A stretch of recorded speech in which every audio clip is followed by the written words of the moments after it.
Once upon a time, in a quiet French town, lived a thoughtful bookworm, in a simple blue gown.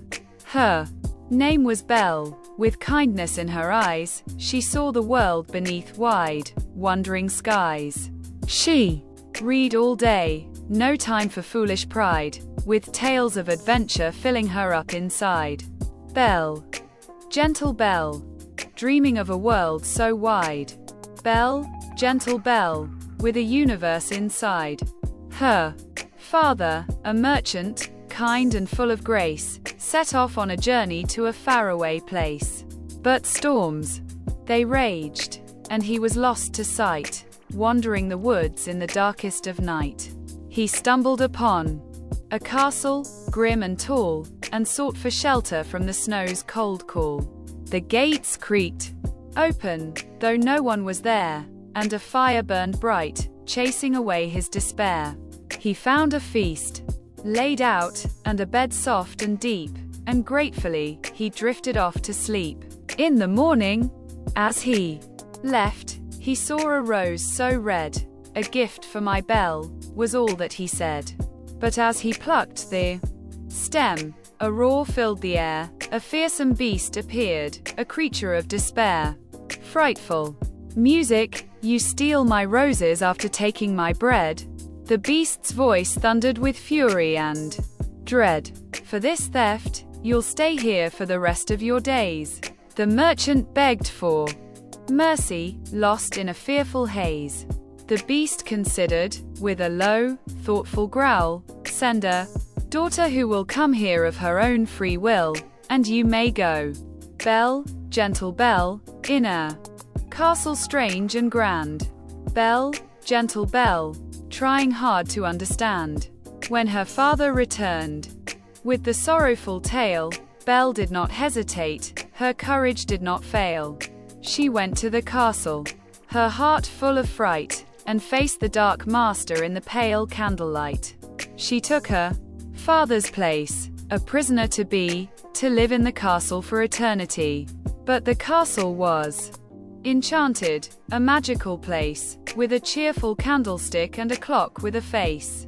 They served her, and helped her, and eased all her fears, and told her the story through unspoken tears. The beast was a prince, cursed by an old spell, to remain a monster, in that lonely shell.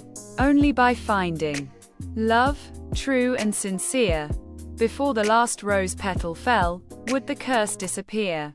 The beast was often angry, his temper would flare, but Belle saw the sadness and sorrow he'd bear. She saw past the horns and the fearsome claws, and began to discover the man he once was. He showed her his library, a wondrous sight, and they'd read together, long into the night. But one day in a mirror, a magical glass, she saw her dear father, whose health was fading fast. The beast, with a heart that was changing inside, had no wish to keep her, nothing to hide. "Go to him, Belle," he said, his voice soft and low. He released his prisoner, and let his love go. But as she departed, he felt his hope die, and the enchanted rose began to wilt and cry. Belle nursed her father, but her heart was not there. It was back in the castle, with the beast in his lair. She looked in the mirror and saw a terrible scene. The beast lay there dying, where the roses had been. She raced back to save him, as fast as she could fly, and found him there fading, beneath a gray sky. She knelt down beside him and held his great paw, and her heart broke with sorrow at the sad sight she saw. "And quot, please don't leave me, and quot," she whispered, a tear in her eye, "and quot, I've come back for you, because I love you, and quot," was her cry. Belle, gentle Belle, her loving words took flight. Belle, gentle Belle, turning darkness into light.